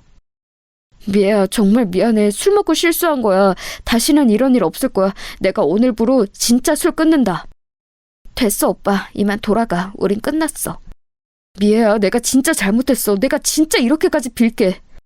그 사람은 갑자기 바닥에 무릎을 꿇더니 흐느껴 울기 시작했습니다. 미애야, 나 용서해줘. 진짜 다시는 안 그럴게. 처량하게 바닥에 무릎을 꿇은 채로 제게 잘못을 비는 그 사람을 보는데 저의 마음이 약해지기 시작했습니다. 사실 너무나 큰 상처를 받긴 했지만 아직까지 그 사람을 사랑하는 마음을 지울 수는 없었거든요. 그래서 저는 눈 딱 감고 한 번만 용서해주기로 했습니다. 그만 일어나. 정말 다시는 안 그럴 거지? 그럼 정말이야. 약속해. 고마워, 미애야. 저는 그때까지만 해도 너무나 어렵고 순진했기에 인간이 변할 수 있는 존재라고 믿었습니다. 하지만 그런 저의 기대는 또 얼마 지나지 않아 산산조각이 났죠. 그 사람은 처음에는 자신의 잘못을 진심으로 뉘우친 듯 술도 마시지 않고 어디를 가더라도 제게 꼬박꼬박 보고를 했습니다. 그런 그 사람의 모습에 정말 나를 생각해주는구나 하는 생각이 들면서 행복감이 들기도 하였습니다. 지금 와서 돌이켜보면 그런 생각을 했던 것을 철저히 후회하지만요. 제 벌을 개못 준다고 어느 순간 제게 하는 보고도 점점 줄어들고 다시금 술에 손을 대기 시작하더니 1학기가 종강하던 날 다시 한번 사고는 터지고 말았습니다. 저는 그날 속이 너무 안 좋아서 일찍 집으로 돌아왔는데 그게 실수였습니다. 끝까지 그 사람 옆자리를 지키고 있었어야 했습니다. 집으로 돌아와서 잠시 누워있다가 그 사람에게 연락을 했는데 역시나 예전에 그랬던 것처럼 연락을 받지 않았습니다. 저는 문득 불안한 마음이 들어 광기에 휩싸여서 미친 듯이 전화를 걸어댔습니다. 하지만 역시 전화는 묵묵부답이었습니다. 저는 불안한 마음에 쓰린 속을 부여잡고 다시금 종강 파티 자리를 찾아갔습니다. 술집 안에는 그 사람이 없었고 불이 나게 다시 올라와 뒷골목으로 갔는데 그 자리에서 제 동기 수정이와 입맞춤을 하고 있는 그 사람을 보고야 말았습니다. 야, 이 나쁜 새끼야! 미애야! 오해야! 오해는 무슨 얼어 죽을 놈의 오해! 이젠 정말 끝이야! 그렇게 저는 그 사람과의 관계에 종지부를 찍었고 저의 잔인했던 첫 연애는 그렇게 비극적으로 끝이 났습니다. 학교는 그대로 휴학을 했고 그 사람이 졸업을 하고 난 이후에나 복학을 해서 남은 학업을 마쳤습니다. 저는 그 후로도 오랫동안 첫 연애에서 입은 내상이 회복되지 않아 제대로 된 연애를 할 수 없었어요. 오랜 시간이 지나서 몇 번 만남을 시작하긴 했지만 이때 겪었던 트라우마로 그 누구에게도 마음을 잘 열지 못해 깊은 관계로 이어진 사람은 없었죠. 한 번은 정식으로 제게 청혼을 했던 사람도 있었습니다. 그 사람은 직업도 변호사에 키 크고 잘생긴 혼남에 저한테는 또 어찌나 잘했는지 정말 소위 말하는 1등 신랑감이었습니다. 그런데 이 사람이 참 좋은 사람이라는 것을 알면서도 이상하게 청혼에는 마음이 동하지 않았습니다. 지금 생각해도 그때 당시에 제가 왜 그랬는지 의문입니다. 그때 그 사람이랑 결혼하고 살았으면 내가 이렇게 힘들게 살지 않았을 텐데 하는 후회도 많이 했습니다. 하지만 그때 당시에는 그 사람의 청혼을 야멸차게 거절하고 다시 솔로의 생활로 돌아왔죠. 이처럼 저는 정상적인 관계에서는 크게 감흥을 느끼지 못하는 이상한 습관을 가지고 있었습니다. 어쩌면 이런 저의 모습이 첫 남자친구 같은 쓰레기를 만나게 된 원인이었는지도 모르죠. 휴학을 오래 했던 만큼 사회 진출도 동기들보다 다소 늦은 편이었습니다. 20대 후반에 접어들 무렵 시작한 회사 생활은 녹록지 않았습니다. 저보다 어리지만 몇 년 더 일찍 회사에 입사한 선배들과의 관계는 껄끄럽기 그지없었습니다. 업무량 또한 많아서 야근은 밥 먹듯이 하고 그나마도 야근을 안 하는 날은 집에 일거리를 가져와서 마저 해야 했습니다. 그렇게 밤새 집에서 회사 일을 하며 펑펑 울었던 기억이 있네요. 그래도 그렇게 2, 3년을 하고 나니까 어느새 적응이 되었습니다. 이제야 뒤늦게 평범한 사회인으로 자리 잡으려고 할 그 무렵 여기저기서 소개팅 자리가 들어왔습니다. 하지만 그때까지도 저는 첫 연애에서의 내상이 회복되지 않은 상태였어요. 그래서 선뜻 그 소개팅에 응할 수가 없었습니다. 그렇게 어영부영 홍기는 차가는데 짝을 찾지 못하고 있을 무렵이었어요. 본사에 있던 직원 한 분이 저희 부서의 팀장님으로 새로 발령을 받아서 오신다고 하더군요. 이전 팀장님과 잘 맞지 않아 많이 힘들었었는데 이번에 새로 오실 팀장님과는 부디 트러블이 없기만을 바랬습니다. 자, 모두 인사하지. 이번에 기획팀에 새로 발령받은 박준영 팀장이야. 안녕하십니까, 박준영입니다. 잘 부탁드립니다. 저는 순간 두 눈을 의심했습니다. 새로 온다던 팀장 박준영, 그는 바로 저에게 씻을 수 없는 첫사랑의 상처를 안겨준 대학 시절 그 남자친구였습니다. 네, 바로 앞에 말씀드린 술 마시면 연락 두절에 바람핀 걸 2번이나 걸려서 헤어졌던 그 사람이요. 아니, 김미애? 너가 어떻게 여길... 안녕하세요. 뭐야, 두 사람 아는 사이인가? 네, 부장님. 같은 대학 출신입니다. 여기서 만나게 될 줄은 몰랐네요. 거명쩍게 웃으며 그저 같은 대학 출신일 뿐이라고 얼버무리는 그의 모습을 보는데 참 대학 시절 그 모습 그대로라는 생각이 들었습니다. 아무튼 기획팀의 팀장으로서 열심히 해나가겠습니다. 모두 잘 부탁드립니다. 그렇게 그가 처음 발령받은 날 그 사람은 틈을 봐서 저를 따로 불러내었습니다. 잘 지냈어? 이렇게 만나게 되다니 우리 참 인연이다. 그치? 나는 그럭저럭 지냈어. 오빠랑 헤어지고 지옥같이 살았지. 그래서 막상 다시 마주치게 되면 정강이라도 걷어차줘야지 하고 있었는데 막상 이렇게 마주하니까 생각보다 아무렇지도 않네. 나도 오빠한테 받은 상처가 이제는 다 아물었나 봐. 오빠는 그때 그 버릇 그대로 아직도 자유롭게 살아? 아니 무슨 소리야 미애야. 그때는 나도 어렸잖아. 어렸을 때 실수야. 내가 진짜 다시 한번 사과한다. 아니 평생 사과할게. 그래서 말인데 너 이렇게 보자고 한 건 딴 건 아니고 우리 대학교 때 사귀었던 거 회사 사람들에게 비밀로 해줄 수 있어? 나 사실 본사에서 안 좋은 일로 여기로 발령받게 된 거야. 사실상 잘릴 뻔한 거 아버지가 힘써주셔서 겨우 이렇게 지사 팀장으로 살아남을 수 있었지. 그것 때문에 안 그래도 말이 많았는데 괜히 기존에 있던 너랑 과거 관계 때문에 구설수 오를까봐 그래. 나 위해서 그래줄 수 있지? 처음 온 날부터 따로 불러내서 무슨 얘기를 하려 그러나 들어봤는데 제가 그동안 어떻게 지냈는지 잘 살고 있는지 그런 것이 궁금하기보다 회사 내에서 자신의 안위만을 생각하는 그 사람의 모습을 보면서 역시 사람은 변하지 않는구나 하는 생각을 했습니다.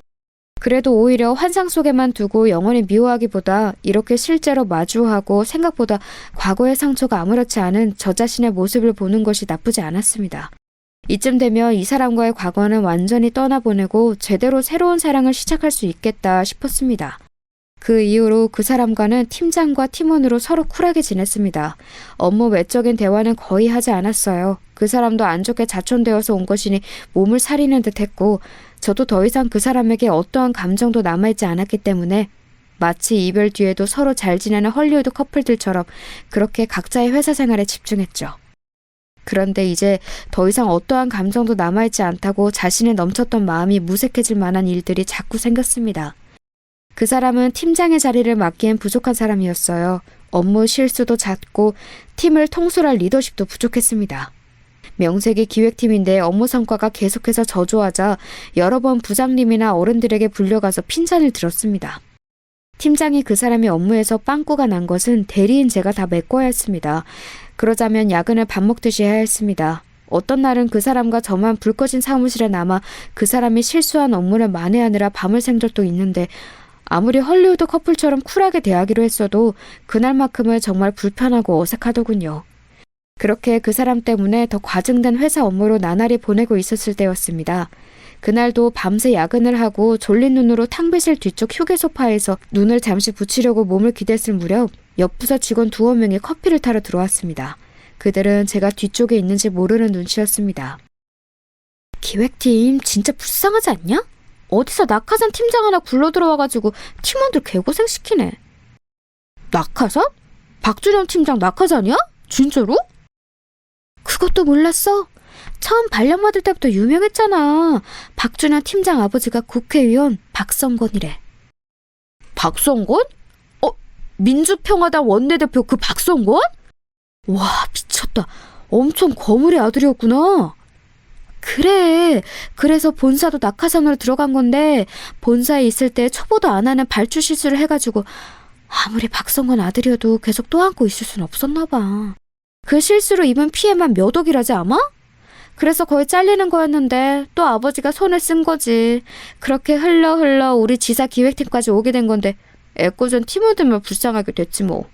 에휴, 이래서 우리같이 힘없는 것들이 아무리 발버둥 쳐봤자 힘있는 거물이 있긴 하나를 못 당해낸다니까. 우리 아버지는 젊은 적에 국회의원 선거 한번 안 나가시고 뭐 하셨나 몰라. 아휴, 꿈 깨라 꿈 깨. 국회의원은 아무나 하냐? 걔네는 애초에 우리랑 사는 세상이 달라. 우리는 그저 안 잘리고 오래오래 회사 다니기만을 빌자고. 직원들이 그 사람에 대한 안 좋은 얘기들을 신나게 해대는데 저는 그들에게 동조하는 마음이 들기보다는 그 사람이 불쌍해지기 시작했습니다.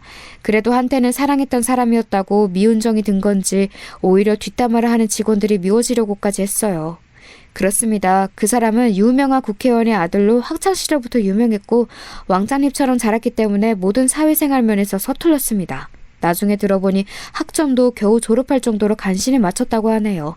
그런데 저는 이상하게 어딘가 하나 부족해 보이는 그 사람의 모습이 끌렸습니다. 일종의 모성 본능 같은 거였나 봐요. 그런데 그 모성 본능이 이번에도 꿈틀꿈틀 다시 올라오고 있었습니다. 저는 그 사람을 따로 불러다 놓고 이야기했습니다. 요즘 오빠 때문에 우리 팀 이래저래 말이 많아. 적어도 기본적인 업무 실수 같은 건 안 했으면 좋겠어. 그런 실수는 팀원들 조금만 배려해도 안 할 수 있는 거잖아. 가끔 보면 오빠는 능력이 딸린다기보다 배려심이 부족한 것 같아. 미안하다 미애야. 나도 이제 지난 실수들 다 만회하고 잘해보려고 하는데 잘 안 되네. 저는 너무 빨리 수긍을 하고 의기소침해지는 그의 모습을 보니까 다시 짠해지기 시작했습니다. 아, 됐어. 이번 보고서도 그냥 내가 할 테니까 오빠는 새 프로젝트 준비나 잘해. 그거는 진짜 실수 없게 해야 된다? 알겠어, 미애야. 항상 고마워. 너 때문에 내가 안 잘리고 회사 다닌다. 됐네요. 나도 나 살자고 이러는 거거든? 그래서 말인데, 미애야, 오늘 끝나고 맥주 한잔 할래? 맥주 한잔 하자는 그의 말이 그 순간 왜 그리도 달콤하게 들렸는지 모르겠습니다. 우리 이제 그러면 안 되는 사이 아니야? 에이, 뭐 어때? 고생하는 팀원 위해서 팀장이 맥주 한잔 살 수도 있는 거지. 그래. 그럼 그렇게 해. 정말 그 제안은 받아들이지 말았어야 했습니다. 술이 한 잔, 두 잔 들어가니 예전에 그 사람과의 좋았던 추억들만 되살아났거든요. 어느새 둘이 꽤 취기가 오른 채로 대화는 계속되었습니다. 나 사실 너랑 헤어지고 반성 많이 했어. 나에게 제일 잘해주고 지고지순했던 건 미애 너뿐이었는데 어린 마음에 철이 너무 없었어. 됐네요. 이제 다 지난 일이니까 오빠도 오빠 짝 찾아서 얼른 장가 가셔. 나도 좋은 남자 하나 물어서 시집갈 거니까. 장가는 무슨. 아무리 찾아도 미애 너 같은 여자는 세상에 없는걸. 그 말을 듣는데 순간 가슴이 설레기 시작했습니다. 저는 당황해서 말을 얼버무렸습니다. 아직도 그런 올드한 방법으로 여자 꼬시냐? 정신 차려. 그러자 갑자기 그 사람은 제 손을 덥석 붙잡고 얘기했습니다. 미애야, 우리 다시 시작하자. 나 너 없이는 아무것도 못해. 회사 생활도 그렇고 내 인생도 너와 헤어지고 나서는 아무런 의미가 없어. 나를 좀 구원해줘. 저의 눈을 똑바로 쳐다보며 단호하게 말하는 그 사람의 모습을 보는데 거부감이 들기보다는 오히려 심장이 더 쿵쾅쿵쾅 뛰었습니다. 그렇게 그 사람이 갑자기 제게 입맞춤을 했고 저희는 그날 밤을 같이 보냈습니다. 지나고 보면 인생에서 가장 후회되는 일 중에 하나이지만 그때는 저 스스로도 저를 막을 수 없었습니다. 다음 날 침대에서 눈을 떴을 때 저는 스스로 머리를 쥐어뜯으며 절규했습니다. 아이씨, 내가 미쳤지? 나 몰라. 이 일을 어떻게 할 거야? 오빠가 책임져. 미안해, 미애야. 그래, 책임질게. 책임지면 되잖아. 우리 정식으로 다시 사귀자. 그 말 진심이지? 그럼 진심이지. 김미애, 이 오빠만 믿고 따라와. 그렇게 저희는 다시 정식으로 교제를 시작했습니다. 처음 연애 때 받은 상처로 불안한 마음이 한가득이었지만 그래도 제 딴에는 회사 일도 우리의 관계도 잘해보겠다고 애쓰는 모습을 보면서 좋은 면만 생각하기로 했습니다. 그렇게 몰래 시작한 사내 연애가 몇 달이 이어졌을 무렵 그때도 차려 근무를 한 다음날 탕비실에 팀원들과 커피를 타러 들어갔습니다. 그렇게 원두커피를 한 모금 들이키려는 순간 김대리님 왜 그러세요? 괜찮으세요? 괜찮아. 그냥 잠깐, 저는 순간 엄청난 불안감이 몰려오기 시작했습니다. 설마? 그 길로 불이 나게 약국으로 달려가서 임신 테스트기를 사서 회사 화장실에서 돌아와서 테스트를 했는데 앞불싸 너무나 선명한 두 줄이 제 눈에 들어왔습니다. 저는 그 길로 그 사람에게 달려가 이 사실을 알렸습니다. 뭐? 그게 진짜야? 이거 봐봐. 그 사람은 잠시 고심하는 듯 하더니 제게 조심스럽게 말했습니다. 미애야, 이왕 이렇게 된 거 우리 결혼하자. 우리 부모님이랑 너희 부모님은 내가 잘 설득할게. 그게 정말이야? 저는 그 사람도 저만큼 적잖이 놀라고 당황할 줄 알았는데 오히려 침착하게 결혼 얘기를 먼저 꺼내는 그 사람의 모습을 보니까 그 순간에는 그 사람이 그렇게 든든해 보일 수가 없었습니다. 결혼은 일사천리로 진행되었습니다. 양가 상견례도 번갯불에 콩 구워 먹듯이 해치웠고 시부모님은 제 배가 더 불러오기 전에 주변의 눈을 의식해서 얼른 결혼식을 진행하길 원하셨습니다. 그렇게 식을 올리고 얼마 지나지 않아 예쁜 공주님이 탄생했습니다. 전혀 예상하지도 계획하지도 않은 결혼과 출산이었지만 그래도 제품에 안겨 새근새근 잠든 공주님을 볼 때마다 결혼을 하길 참 잘했다는 생각이 들었습니다. 그러나 그런 행복감은 아이가 태어난 지 얼마 지나지 않아 산산조각이 났습니다. 저는 그때 당시 육아휴직을 하고 아이를 돌보느라 여념이 없었는데 남편은 점점 팀 회식이다 출장이다 갖은 핑계를 대며 귀가가 늦어졌습니다. 그리고 대학 신입생 시절 처음 만났을 때의 그 고질병, 술 먹으면 연락이 두절되는 버릇이 되살아났습니다. 사내 연애를 할 때는 늘상 붙어 있었으니까 그 고질병이 도질 틈이 없어서 까맣게 잊고 있었는데 밤새 우는 아이를 달래며 동시에 연락이 두절된 남편을 하염없이 기다리던 밤, 그때의 기억이 떠올라서 얼마나 무서웠는지 모릅니다. 무언가 이 결혼이 잘못되었다는 느낌이 들어서 말이죠. 그런 저의 예감은 빗나가지 않았습니다. 그날도 육아에 지쳐 아이를 재우고 잠시 소파에 기대어 쉬고 있었을 때 전화 한 통이 걸려왔습니다. 여보세요? 대리님, 저 박주임이에요. 전화를 건 사람은 저와 같은 팀에서 친하게 지내던 박주임이었습니다. 어머, 박주임, 오랜만이다. 잘 지냈어? 회사는 잘 돌아가지? 네. 그런데 드릴 말씀이 있어서요. 그게 뭔데? 저기 요새 회사에서 이상한 소문이 돌아요. 박준영 팀장님이랑 경영지원팀 이미진 팀장이랑 그렇고 그런 사이라고. 저는 그 이야기를 듣는데 하늘이 노래졌습니다. 이미진 팀장은 회장님의 손녀딸로 해외 유학에서 돌아오자마자 저희 지사에 낙하산으로 입사한 사람이었습니다. 듣기로는 유학 시절에도 불려시 같은 외모로 남자들을 홀리고 다녔다고 하더군요. 아닌 게 아니라 남편이 최근에 경영지원팀이랑 협업을 할 프로젝트가 생겼다며 그걸 핑계로 자꾸 야근을 하곤 했는데 협업할 프로젝트라는 게 지들끼리의 불륜 프로젝트였나 보네요. 저는 처음에는 너무 충격을 받아서 현실을 부정했습니다. 아니겠지. 안 그래도 요새 경영지원팀이랑 협업하는 게 있다며. 그러다 보니까 뒤에서 이야기 만들어내기 좋아하는 사람들이 또 하나 가십거리 만든 거겠지. 대리님, 그 프로젝트 옛날에 끝난 지 오래예요. 그마저도 두 사람의 일은 내팽개치고 신나게 놀아나느라 흐지부지 마무리됐어요. 명확한 물증은 없지만 아무튼 두 사람 사이에 무언가 있는 건 분명해요. 그게 정말이야? 네, 대리님. 저 계속 고민하다가 아무래도 대리님 위해서 꼭 말씀드려야 할 것 같아서 이렇게 전화드려요. 부디 판단 잘하시길 바랄게요.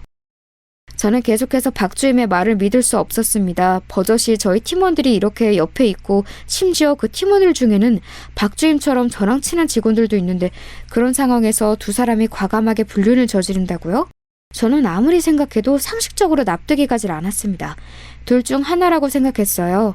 이 소문이 완전한 거짓말이던가 남편이 정욕에 눈이 멀어 상식적인 상황 판단도 할 수 없는 사람이거나요.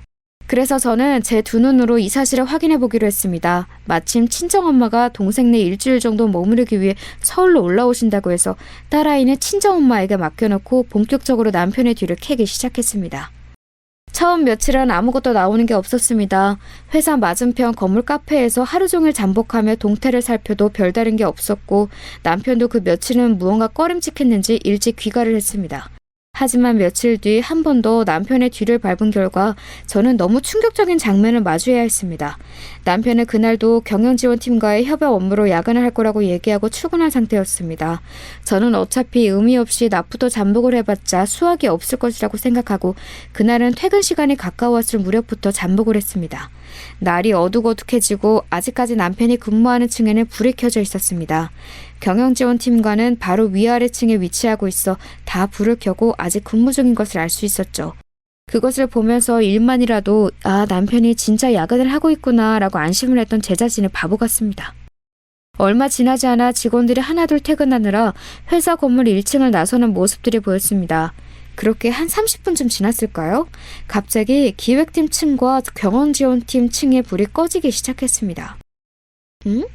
왜 불이 동시에 꺼지지? 그리고선 계속 지켜보는데 남편이 혼자서 건물 1층을 나서는 게 보였습니다. 분명 야근을 한다고 했는데 불을 끄고 회사를 나서는 모습이 수상해서 전화로 어디냐고 물어볼 참이었습니다. 그렇게 전화를 걸었더니 남편은 제게서 전화 오는 것을 확인하더니 받지 않고 다시 주머니 속에 폰을 넣는 것이 아니겠어요? 저는 정말로 기가 찼습니다. 그런데 곧바로 뒤이어 이미진 팀장이 따라 나오는 것이었습니다. 두 사람은 주변 눈치를 살피더니 이내 근처로 걷기 시작했습니다. 저는 재빨리 카페에서 나와 두 사람을 미행했습니다. 두 사람은 잠시 후 어느 골목으로 들어가기 시작하더니 사람이 없는 것을 확인하더니 팔짱을 끼기 시작했습니다. 저는 재빨리 폰을 꺼내 들고 그 장면을 찍었습니다. 손이 덜덜 떨려서 폰을 손에서 놓치는 줄 알았습니다. 계속해서 뒤를 밟는데 글쎄 두 사람이 어느 모텔로 들어가는 것이 아니겠어요? 저는 두 사람이 입구에 들어서는 것부터 해서 바깥에 나오는 장면까지 고스란히 사진에 담았습니다. 아직 어린 딸아이를 생각하니 앞길이 막막했지만 그래도 제대로 된 양육 환경 밑에서 자라게 하려면 지금이라도 이 증거를 모아 이혼을 해야 했으니까요. 그날 밤 남편은 새벽녘이 되어서야 귀가했습니다. 저는 말없이 거실 소파에 앉아 있었습니다. 왜 안 자고 있어? 수진이는? 아직 장모님이 보고 계셔? 저는 묻는 말에 대답도 안 하고 두 사람의 불륜 현장을 인쇄한 사진을 그 사람 앞에 툭 던졌습니다. 아니, 당신은 어떻게 이걸... 재벌을 개 못 준다더니 너는 학창시절이나 하나도 변한 게 없구나.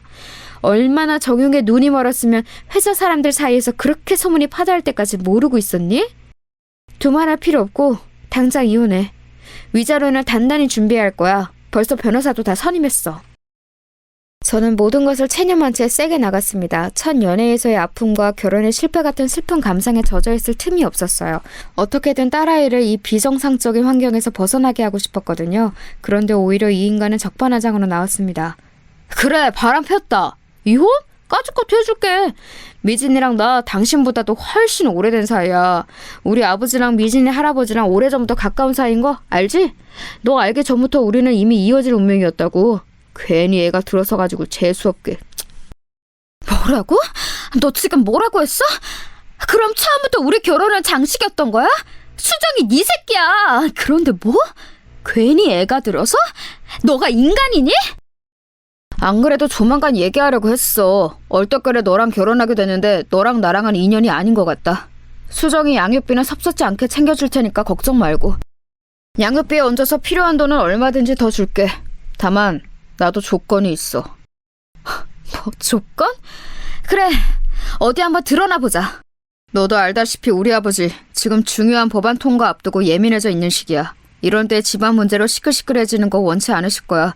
당분간만 이 결혼 생활 유지하다가 아버지 일 정리되고 여론 분산되면 깔끔하게 이혼해줄게. 보상은 확실하게 해줄 테니까 그런 염려는 말고. 야, 이 나쁜 새끼야. 너가 인간이야? 나랑 수진이에 대해서는 일말이 미안함도 없어? 쓰레기 같은 새끼. 저는 오히려 적반하장으로 나오는 남편의 모습에 할 말을 완전히 잃어버렸습니다. 그러나 남편과 갈라서고 딸아이를 길러야 하는 막막함과 마주하자 남편의 그 제안을 마지못해 수용할 수밖에 없었습니다. 굴욕적이었습니다. 가정을 파탄낸 원흉들로부터 경제적 보상을 받기 위해 그 모든 순간을 참아내야 한다는 것이요. 그렇게 몇 달간 지옥 같은 시간이 이어졌고 남편은 대놓고 며칠씩 집에 들어오지 않는 날이 반복되었습니다. 아마도 그 상간녀와 신나게 불륜을 저지르고 있었겠지요. 저는 타는 듯한 분노를 참지 못하고 그 상간녀의 머리끄댕이라도 쥐어 뜯어야겠다고 생각했습니다. 그래서 그날도 아이를 친정엄마에게 맡기고 퇴근하는 남편과 상간녀의 뒤를 밟았습니다.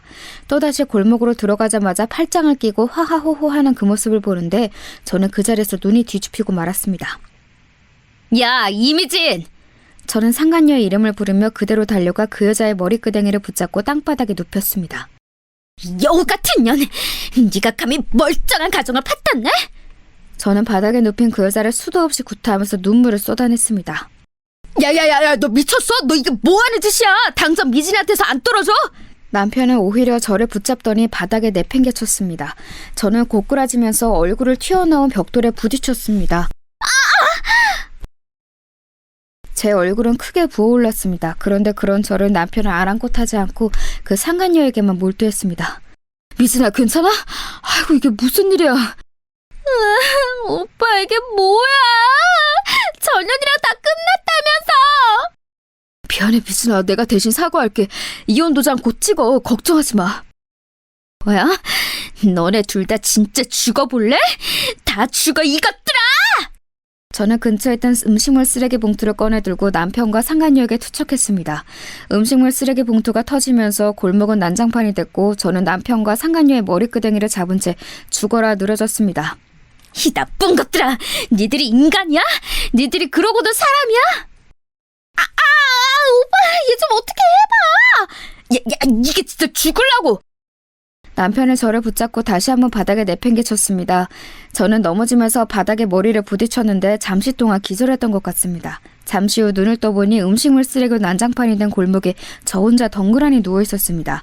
그 난리가 났는데 사람이 아무도 안 온 것도 신기했습니다. 그것보다 더 슬펐던 건 기절한 저를 놓아두고 남편이 상간녀와 함께 자리를 떴다는 사실이었습니다.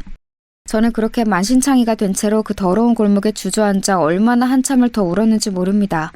남편과 상간녀는 본인들도 찔리는 게 있었는지 경찰에 신고하지 않았고 그렇게 그날 일은 마무리되었습니다. 저는 당장이라도 이혼하고 싶은 마음이 컸지만 조금만 기다리며 남편이 거액의 돈과 함께 깔끔하게 이혼해주겠다는 말 때문에 딸아이의 앞날이 걱정이 되어 이러지도 저러지도 못하고 있었습니다. 그러던 중 여름을 맞이하게 되었고 휴가철이 다가온 어느 때였습니다. 아직도 걸음마를 떼지 못해 뒤뚱뒤뚱하는 딸아이를 돌보느라 여념이 없을 때쯤 며칠 만에 집에 들어온 남편은 제게 통보하듯 이야기했습니다. 이번에 해외 출장 가느라 한 2주일 집 비우니까 그런 줄 알아. 언제네 당신이 뭐 집 안 비운 적 있어? 수진이 분유값이랑 기저귀값 다 떨어졌어. 그거나 주고 가. 아휴, 말끝마다 돈! 얘다! 남편은 지갑에서 지폐 몇 장을 대충 집어서 제게 던져주더니 짐을 한 다발 챙겨서 다시 나갔습니다. 언제까지 이런 빈 껍데기 같은 결혼 생활을 이어가야 하나 회의감에 눈물이 차올랐습니다. 그렇게 며칠을 지내던 중 이 결혼 생활의 종지부를 찍어야겠다는 큰 결심을 하게 된 사건이 일어나게 되었습니다. 그 시작은 다시 걸려온 박주임의 전화였습니다. 대리님, 저예요, 박주임. 박주임, 잘 지냈어? 대리님, 큰일 났어요. 제가 지금 휴가차 양양에 와 있는데요. 여기서 박준영 팀장님을 봤어요. 저는 해외 출장을 간다고 거짓말을 하고 양양으로 놀러 갔다는 남편의 소식을 들었는데 이제는 별로 놀랍지도 않았습니다. 네, 그 인간 그럴 줄 알았다. 또 이미진 그년이랑 같이 있겠지? 네, 그런데 그게 좀 이상한 게요. 박 팀장님 아버지랑 우리 회장님이랑 박 팀장님 온 가족들이 다 같이 있어요. 아까 해변가에서 봤을 때는 그냥 닮은 사람이겠지 했는데 지금은 리조트 레스토랑에 다 같이 모여서 식사하고 있어요. 생각만 해도 어이가 없었습니다. 남편이 상간녀와 둘만 밀월 여행을 갔다고 해도 기가 찰 노릇인데 온 시댁 식구들이 한마음이 되어 상간녀와 함께 피서를 떠나다녀? 저는 그 길로 남편한테 전화를 걸었습니다. 이번에는 웬일로 바로 받더군요. 뭐야, 나 바빠. 용건만 말하고 얼른 끊어. 해외 출장 가 있다는 사람이 새벽 시간에 전화를 웬일로 잘도 받는다? 해외 출장? 야, 너 이미진 그년이랑 양양 간 거 내가 모를 줄 알아? 저는 전화기에 대고 남편을 마구 몰아붙였습니다. 그런데 남편의 반응이 더 놀라웠습니다. 너 내 뒤 캐고 다니는 거 이제 지긋지긋하다. 집에 돌아가면 말하려고 했는데 전화 김에 다 말해줄게. 이 자리 나랑 미진이 상견례 자리야. 돌아가면 너랑 곧바로 이혼할 거고 그 다음에 바로 미진이랑 재혼할 거니까 그렇게 알아. 위자료 걱정은 하지 말고. 끊는다. 이렇게 남편은 자기 할 말만 하고 전화를 툭 끊었습니다. 어이가 없어서 눈물도 안 나왔습니다. 온 시댁이 합심하여 이 불륜관계를 도와주고 있었습니다. 듣자 하니 시아버지와 회장님의 오랜 정경유착 관계를 이 결혼을 통해서 완전하게 토대를 닦으려는 것 같더라고요. 저는 이대로 가만히 두고 볼 수가 없었습니다. 그 길로 온 친정 식구들을 다 불러 모아 자초지종을 설명했습니다. 부모님과 남동생들은 남편과 시댁의 만행에 분노를 참지 못했습니다. 그래서 저희 가족은 큰 복수국을 결심했습니다. 각지에 있는 친정 식구들을 양양으로 불러 모았습니다. 그렇게 시댁과 남편 그리고 상간녀를 철저히 혼내줄 모든 준비를 마치고 온 가족이 리조트 밖에서 시댁 식구들과 상간녀가 나오기만을 기다렸습니다. 드디어 그들의 휴가 마지막 날 고급 세단을 타고 입구를 나오는 그들을 멈춰 세웠습니다. 그러자 갑자기 기자들이 플래시 세례를 터뜨리며 몰려들었고 입구에 대기하고 있던 마을 주민 수백 명이 외치기 시작했습니다. 환경 오면 주도하는 매국노 박성권은 물러가라, 물러가라, 물러가라, 물러가라. 정경유착 비리의혹 사망그룹 이영진도 물러가라, 물러가라. 리조트 입구를 가득 메운 동네 주민들 사이로 기자들이 카메라를 들이밀며 시아버지가 탄차로 몰려들었습니다. 시아버지가 창문을 내리며 말했습니다. 이게 다 뭡니까? 이런 불법 집회는 처벌받을 수 있어요. 모두 해산하세요. 그러자 기자들은 아랑곳하지 않고 질문을 퍼부었습니다. 박성권 의원님, 이번에 추진하고 계시는 해외산 폐원자로 매립 계획이 굴욕 외계로 비판받고 계신다는 사실 아십니까? 그 이야기는 지금 나눌 이야기가 아닙니다. 지금은 가족 휴가 중이니 얼른 비키세요. 가족 휴가라고 하면서 사망그룹 이영진 회장의 가족과 동행하신 이유는 무엇입니까? 자제분과 이영진 회장의 손녀가 불륜관계라는 소문이 사실입니까? 아니, 이 사람들이 정말... 자제분의 부인은 이 사실도 모르고 집에서 이제 갓난 딸을 힘겹게 돌보고 있습니다. 며느리 보기에 이 회동이 부끄럽지 않습니까? 자꾸 이러면 경찰을 부르겠습니다. 시아버지는 창문을 올리더니 더 이상 기자들의 대답에 묵묵부답으로 일관하였습니다. 경찰들이 와서 마을 주민들을 해산하자 그제서야 소동이 진정이 됐고 그 풍경은 뉴스 화면에 그대로 잡혔습니다. 오늘 오후 3시경 강원도 양양의 삼원 리조트에서 가족 휴가를 마치고 돌아오는 박성건 의원을 향해 폐기물 매립지로 거론되고 있는 양양 주민들의 거센 시위가 이어졌습니다. 주민들은 박 의원 자녀의 불륜 의혹까지 수면 위로 끌어올리며 사망그룹과의 정경유착 의혹까지 비판했습니다. 몇 시간이 지나지 않아 인터넷 뉴스는 뜨겁게 달구어졌습니다. 여러분, 이쯤 되면 이 난리가 다 무엇인가 싶으시죠? 저는 남편에 대한 복수를 결심한 순간 온 가족이 합심해서 시댁을 완전히 보내버리기로 결심했거든요. 그 전말은 이랬습니다. 저희 가족이 제 남편의 불륜 소식과 더불어 시댁이 상간녀 집안과 합세했다는 소식을 듣자마자 각자가 있는 자리에서 최대한 시댁의 약점을 건드릴 방법을 모색했습니다. 시아버지와 상간녀 집안은 이름만 대면 알만한 국회의원과 기업이었기에 언론을 이용해서 명성에 흠집을 내기로 결심한 것이지요. 그런 사람들이 가장 두려워하는 것이 명성에 흠집 나는 것 아니겠어요? 참 아이러니하죠.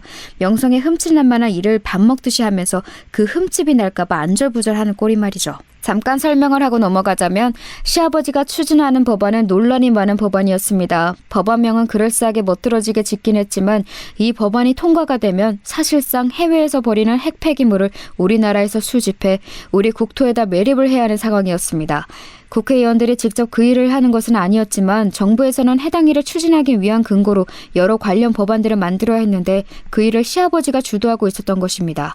반대 여론에서는 그것을 앞장서서 추진하는 시아버지를 신뢰를 위해 국토의 안전을 팔아먹었다며 거세게 비판하는 상황이었죠.